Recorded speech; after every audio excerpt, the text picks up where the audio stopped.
бір шәугім жай бар меді естеріңде. Қайырлы кеш, құрметті көрермен қауым. Музыка құпиясы каналына қош келдіңіздер. Өздеріңізге белгілі, әр әуеннің, әннің, әр күйдің өз тарихы, өз құпиясы бар. Бұл каналда ән мен күйдің шығуына шабыт берген оқиғалар мен адамдар туралы естіп, түрлі шығармалар тыңдайтын боласыздар. Бүгінгі кешіміздің қонағы Жетісу өңіріне танымал сазгер Нұржан Ахметбеков.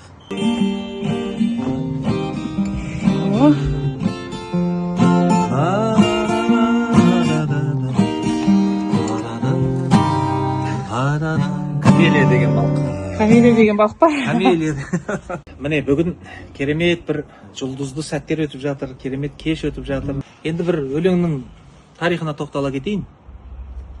Менің авторлық әнім Камелия деген ән. Сөзін жазған біздің ауылдасымыз, Алакөл ауданы Көлбай ауылының тумасы, жазушылар одағының мүшесі, керемет ақын Жангелді Немеребаев.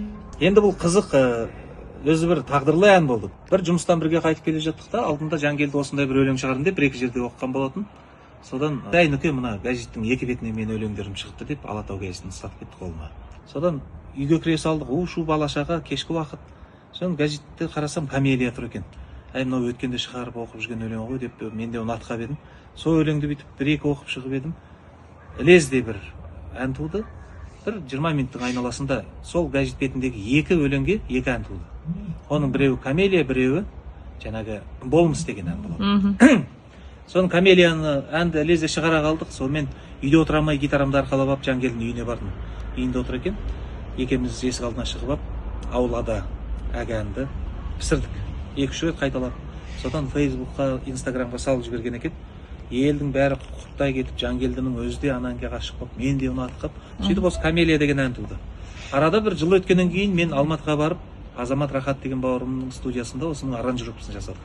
Содан кейін Жангелді Үшарал қаласында бір кеш бермекші болып, сол кеште мен әлгі әннің тұсауын кесуім керек.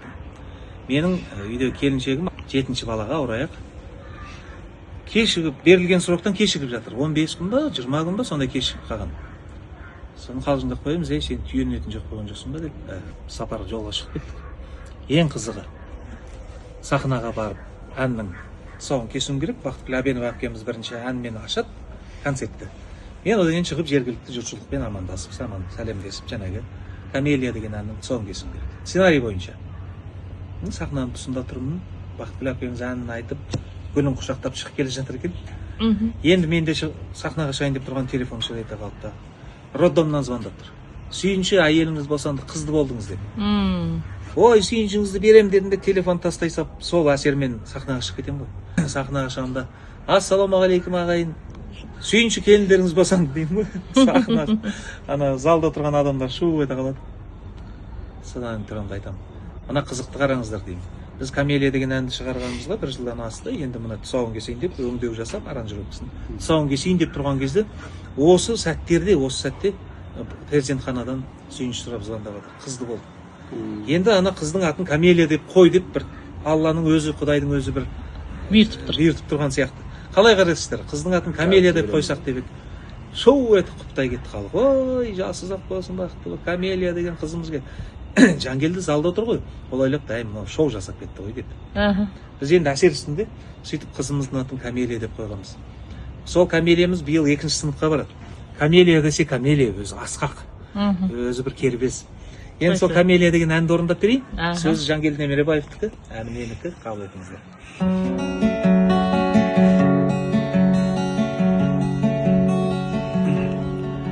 Ақ қардың арасында тауда көшкен, таптаза шаң тозаңнан аулақ өскен, Камелия дейді ұғын гүлді көріп, бір сәтке айырылып қалғам есте. Көп гүлдер көрген оны тең келмеген, керім сал неткен сұлу мен көрмеген. Сағағы самал желмен ырғалғанда менің де жүрегімде тербелділер. О, камелия, жаралған ерек мөлді, сезімнен жараланған жанымды қоректенді. Жетер мекен өзіңе бекер мәлде, саған дейін сан түрлі мен өпкен гүл. Арудай алатұғын күліп қарсы, жүзіңнен жайдарланған сыр ұқсамшы, көзіндей жәудір қызды мөлдіреген, жапырақ жанарында тұнық тамшы. О, камелия, жаралған ерек мөлді, сезімнен жараланған жанымды қоректенді. Жетер мекен өзіңе бекер мәлде, саған дейін сан түрлі мен өпкен гүл. Шіркін-ай, кереметті. Деген әл. Керемет. Ержан Алаш туған деген менің ақын ағам бар. Жаңарған тумасы, арғынның жігіті. Керемет ақын, терең ақын, сол ағамыз енді тағдырлы кісі. 15 жыл өмірін абақтыда өткізген. Онда да бір қылмыс жасап, бәлен жасаған емес, ұрлық жасап емес, оппозицияда жүріп баяғы заманда, сонымен кетіп қалғандағы. Содан өзінің жігіттік намысы бар, жігері бар жігіт қой, анжаққа барғанда да, о жаққа да системаға бой бермей, сонымен қоса 5 жылға кеткен адам 15 жыл отырып шықты. 15 жылдан шыққаннан кейін ең қызығы, шыққаннан кейін барып восстановиться еткен ғой. Сол кезде Олжас Сүлейменов ағамыздың бір поэмасын қазақ тіліне аударады. Ол өте грамотный кісі. Енді ана кісі кітап тұнып тұрған. Сол кісінің абақтыда жатқан кезде шығарған өлеңі «Жолдар мен хаттар» деген. Тырнақшаның ішінде Назға хат дейді, Наз жеңгемізге жолдаған хаты. Сондағы жолдағанда бұл кісі бүйтіп ойлаған екен: мен мына жерден тірі шықпаймын ау деп ойлады. Сонда жұбату хаты деп айтса да болады. «Жолдар мен хаттар» деген ән. Бұл өлеңге 4 композитор ән шығардық. Соның ішінен менікі өзі ұнатты. Сол автордың өзі ұнатып, қай кеш өткізбесін, қайдан етпесін, осы әнмен мені Қазақстанның кез келген нүктесіне шақырып алатын да бір жөні бар. Керемет өлең. Тыңдаңыздар, «Жолдар мен хаттар», Ержан Алаш туған, Назға хат. Пенделерміз бұл дүниенің қонағы, кешір түгіл қыс көктем жаз күзді өткіз, кейін күнім бәрі жақсы болады, бірақ кейін біз жоқпыз. Құдай қиса таусылмайды жол әлі, сапарлардан 3 бу хаттар жолдаймыз. Сосын сәулем бәр әдемі болады, біздер ғана болмаймыз.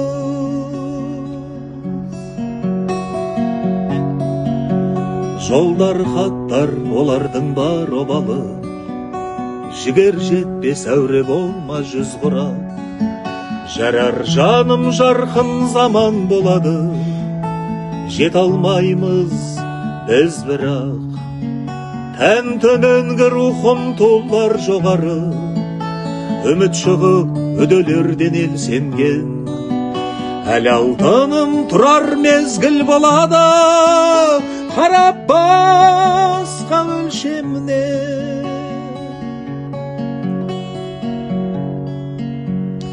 Тоғысарда 90 жолдың торабы, алдартына қарайлап жүр абайлар.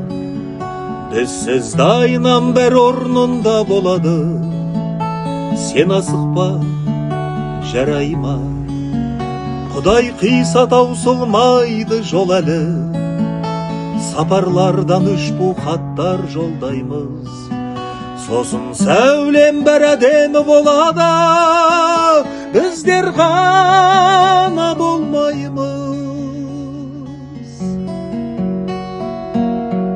Біздер ғана болмаймыз. Деген ән еді. Тамаша.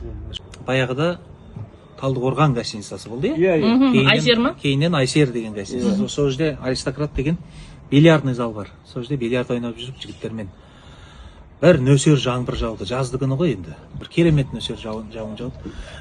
Адамға бір сәттер бір әсер береді ғой өзі. Сол жерде бір шабыт кеп, бір тақырып өткен шақтың, бір балалық шақтың бір несіне ма аңылдап бір ән шығардым. Керемет ән сияқты болып көрінді дағы, диктофонға жазып ала салдым. Сөйтіп Жангелді Немеребаевқа тапсырыс бердім. Жәке, сен осыған бір біздің балалық шағымыз өтті ғой, бірге өстік бір ауылда. Сөзін жаз деп бір сөз жаз. Деп мен көбінесе мен сөзге ән жазам. Маған солай ыңғайлы. Кітапты алып аламдағы, ақтарып отырып, соның ішінен өзімді жетелеген бір өлең болса, соған ән шығарам. Ал мына жерде керісінше болды. Әнге сөз тапсырыспен сөз жаздым. Сөйтіп ностальгия деген бір керемет ән шықты. Ностальгия. Мен өзіме ұнайды енді. Керемет ән деп қоямын, ол енді бағасын сіздер бересіздер, қабыл етіңіздер. Сөз Жангелді Немеребаев, әні Нұржан Ахметбек. Ностальгия.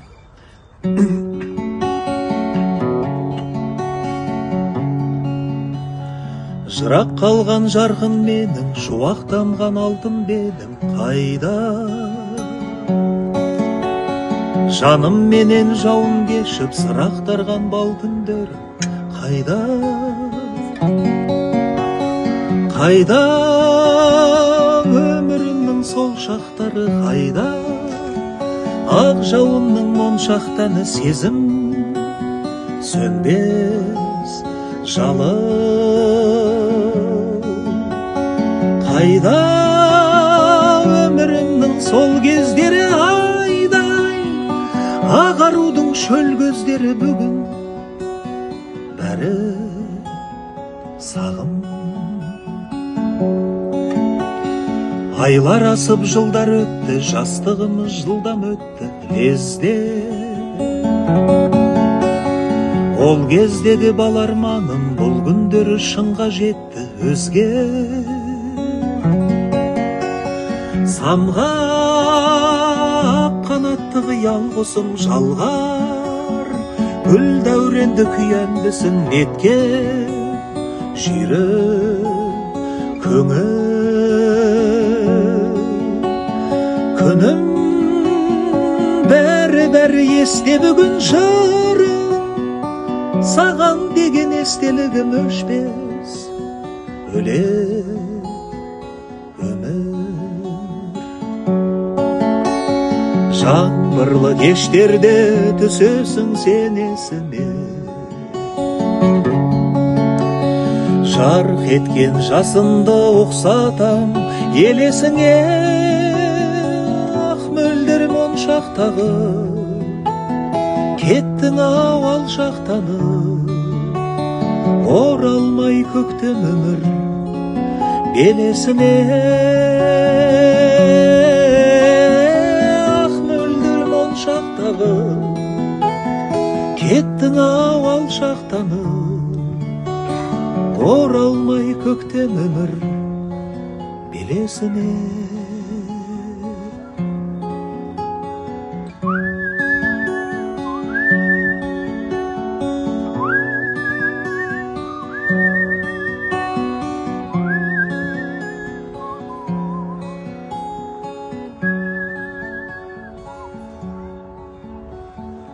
Шіркін-ай, әдемі шығыпты.